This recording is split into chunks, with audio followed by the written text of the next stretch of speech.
Hi, my name is Debbie, and I'm currently tapering off of clonazepam. This is my third video, which is titled Keys to Success. My first video was on controlling your thoughts, and my second video was on dealing with a bad day. And if you're at all interested in my story in terms of how I got to where I'm at, that's in my first video. So let's go ahead and dive right in again.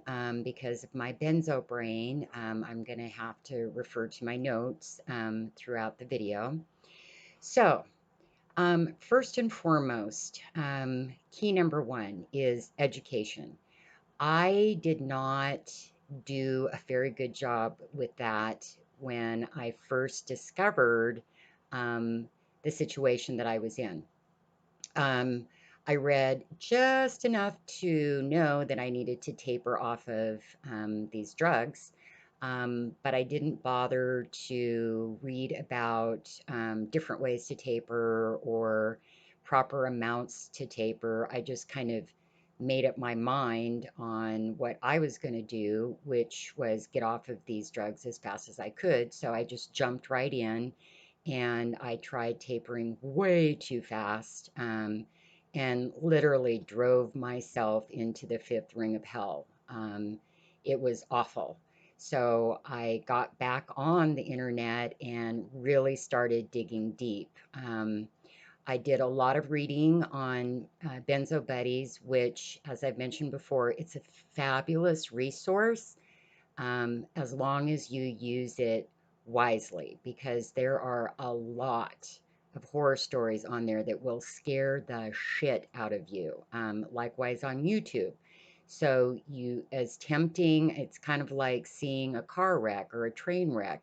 You can't hardly not look at it, but you have to try to avoid them because nothing good will come of it. And again, those experiences do not need to be yours. Um, but there's a lot of people on benzo buddies that have gotten through their taper successfully and are a wealth of knowledge. You do not need to recreate the wheel here. Um, what you're going to find is that a lot of different things work for a lot of different people. So there is going to be a lot of trial and error for sure. But you will find what works best for you. And here's the thing about knowledge. Um, it helps alleviate a lot of fear, especially when it comes to symptoms. I know it can be daunting to get on the internet and take a look at the list of symptoms that can be caused from withdrawal. But for me, at least, as time has gone on, when I'm experiencing symptoms, um, I I realize that it's the withdrawal and it's not some other horrible, deathly, terminal disease, which I did in the beginning. In the beginning, I thought I had brain tumors and cancer and liver disease. I mean, on and on and on. Um, and so I'm a lot more relaxed now. I've been tapering for a couple of years. So when I have symptoms, I can look at them as, what they are, and they don't scare me as much. And when there isn't that fear, then there isn't all that adrenaline, and then there's not all that panic.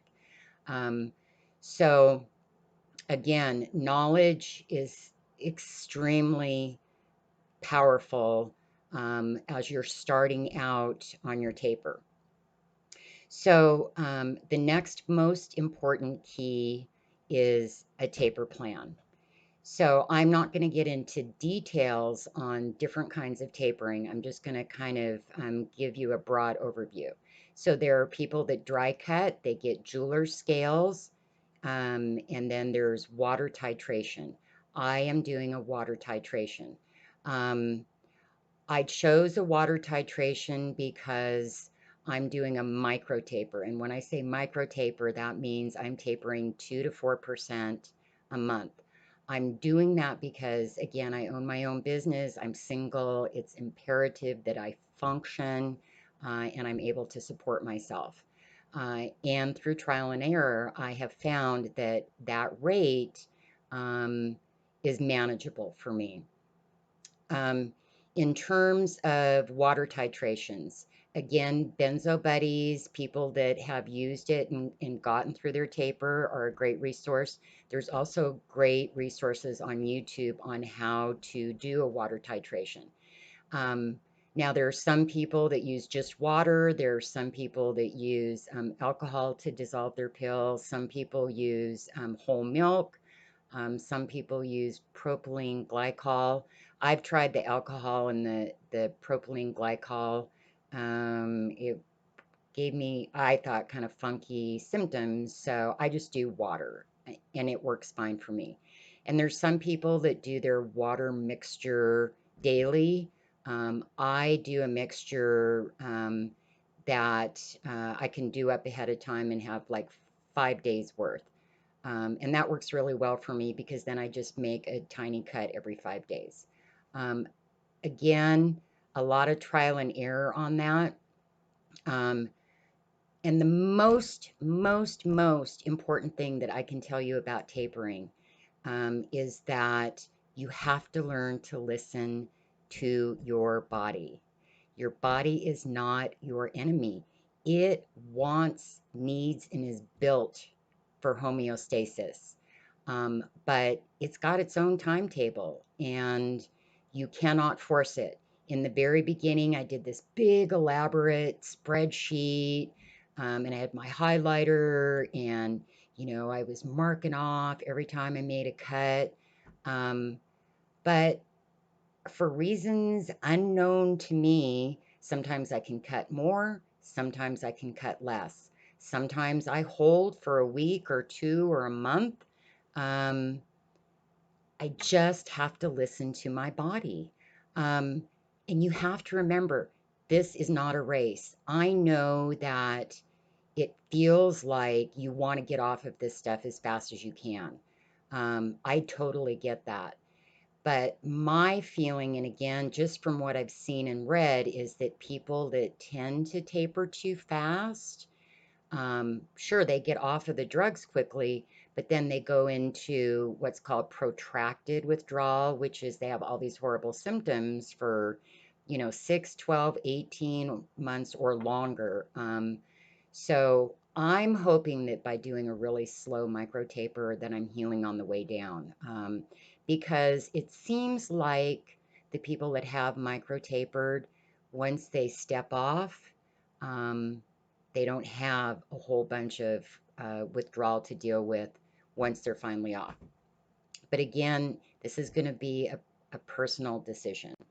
Um, Try to remember that every day is progress. That's tough. It's like, again, we want to get off of this stuff as fast as we humanly can.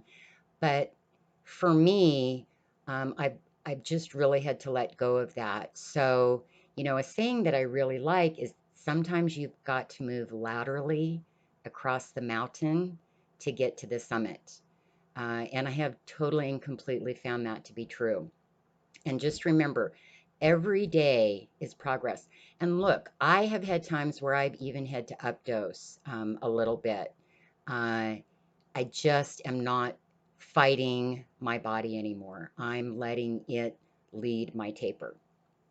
Um, the next thing that I want to talk about, the next key, is diet. So prior to this, my nickname was the Donut Queen. So that probably gives you a good idea of my eating habits. I also drank probably more than I should have. I discovered very quickly that I could not continue my eating habits.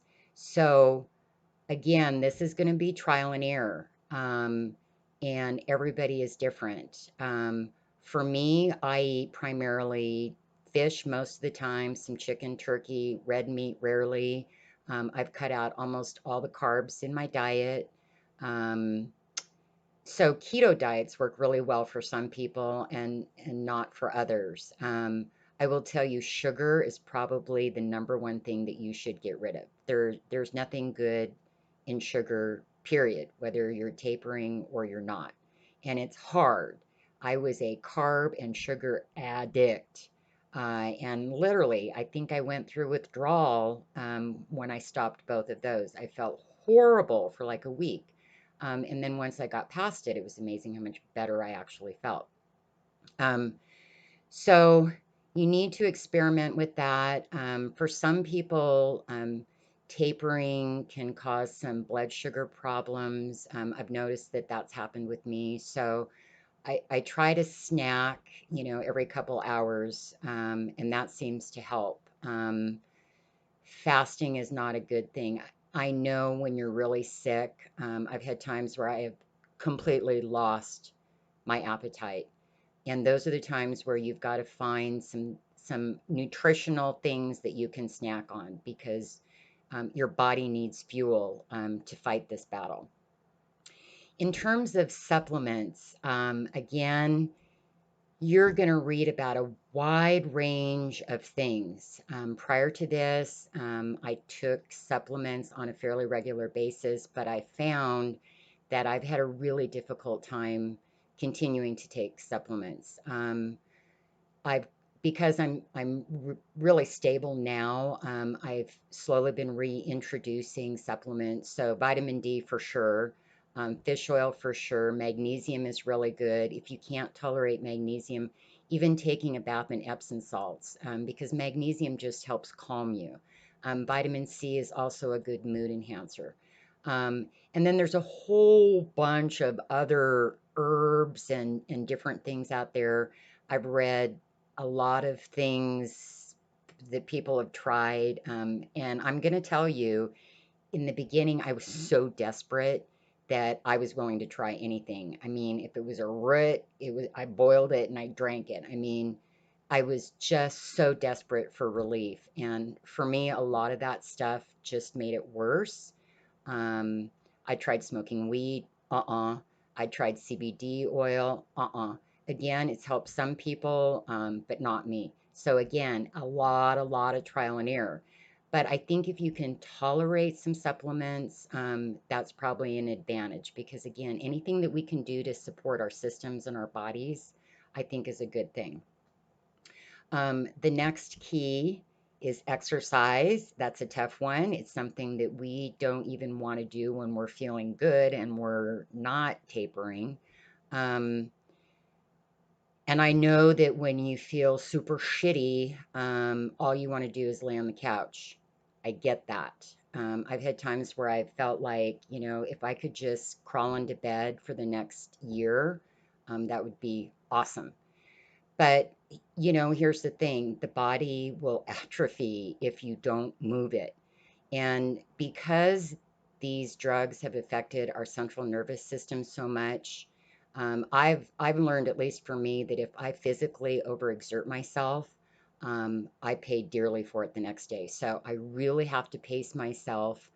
Um, but I also know that I have to move my body. I have to keep my joints and limbs and muscles in some kind of decent shape.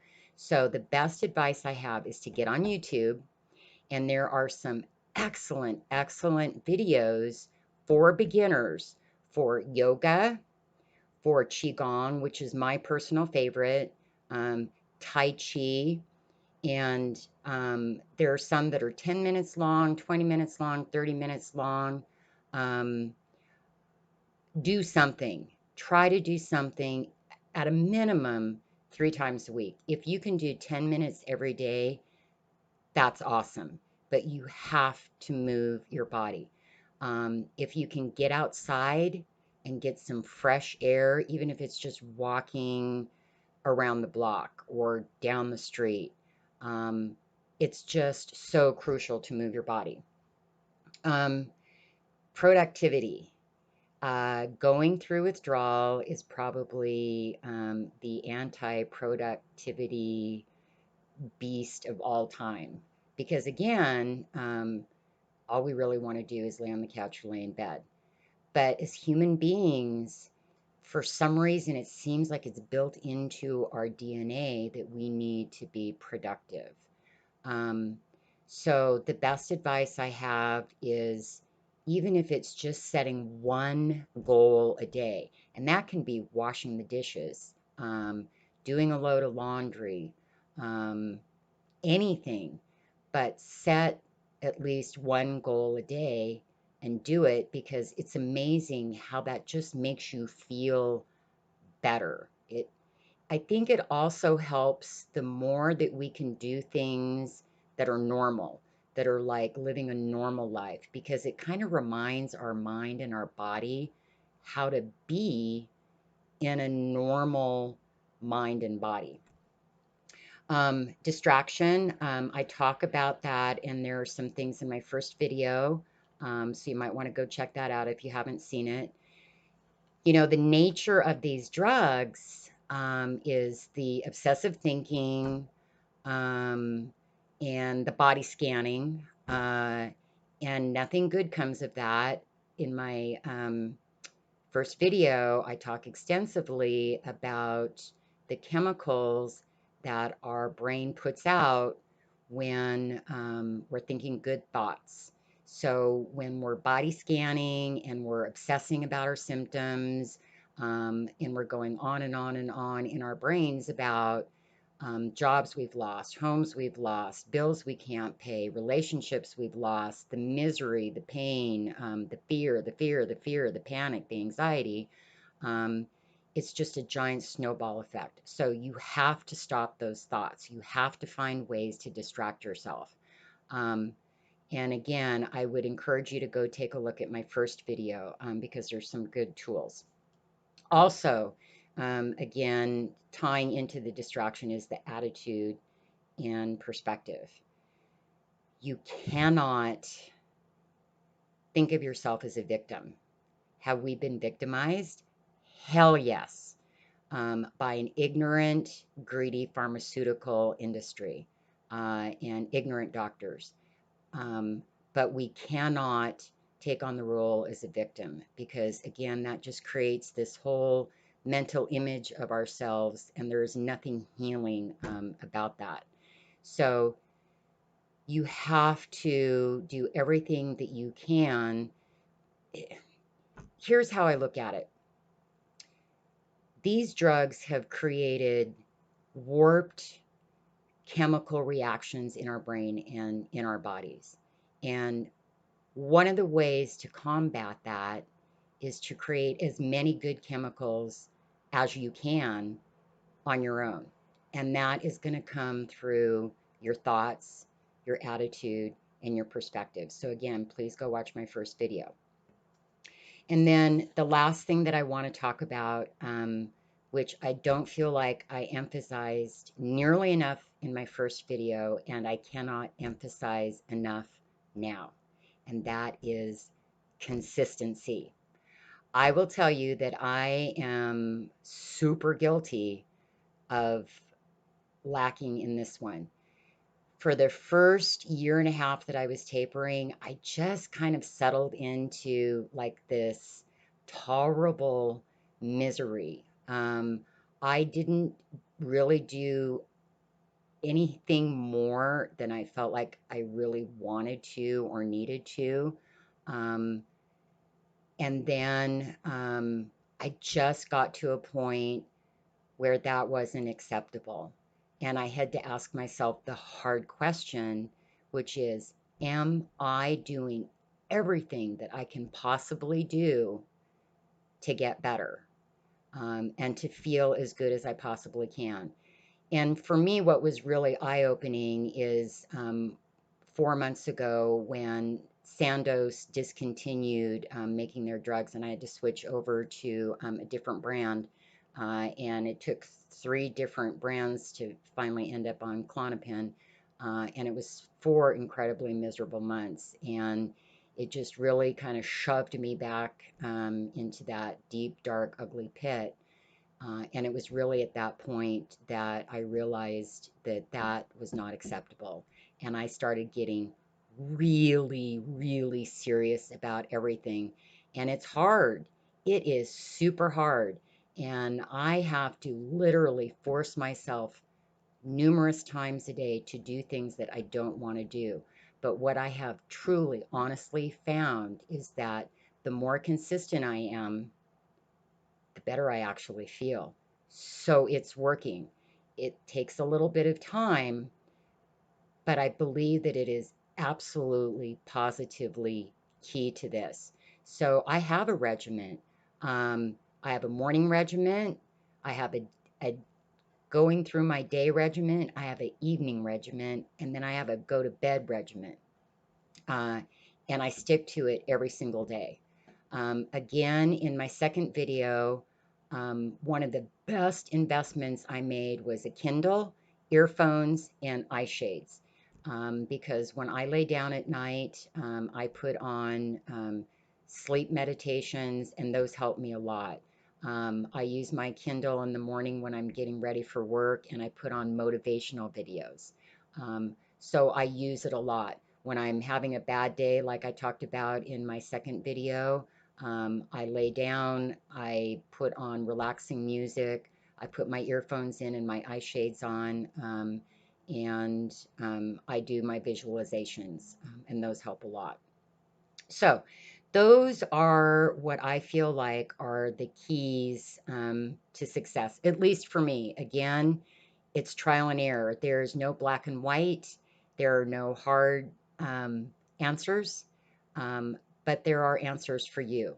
You just have to be persistent, consistent, determined, and super positive about this. And so I just have some final thoughts here. So I think, um, we just need to think about the things that drove us to this current situation. We wanted a quick fix, an external fix, a magic pill. And boy, did we get a magic pill. So, now here we are with amplified symptoms um, of things that drove us to these drugs in the first place: anxiety, fear, um, depression. And, you know, we're still kind of looking for, those external fixes. I was like that in the beginning. I thought I'd find some magic supplement that would make me feel better, or some magic diet. And I'm not saying that those things aren't important. They are. Those are part of the keys to success. Um, but again, I have found that those external things are not the biggest keys. It's the internal solutions that are going to give you the best results. And, here's the thing: we can't take magic pills. You know, I would give anything to go back and be able to deal with my stress and anxiety in a natural way, in a drug free way. And we've got to do that now, don't we? Um, but the beauty in this is that I know once I'm past this, I will be able to handle anything drug free. Because, I mean, honestly, how many of us are planning on going back on these drugs ever again? So, again, just know that you can do this, you can do it well, and you will get through it. Hundreds and hundreds, thousands of people have gotten through it. I know it feels like it will never end, but it will. So be healthy, be joyful, be peaceful. And thank you so much for watching this video. I hope that you have found something of value in it. Um, if you want to subscribe to my channel, please do so. I've created some great playlists on there that I think would be useful for you. So again, thank you, and I wish you health and healing.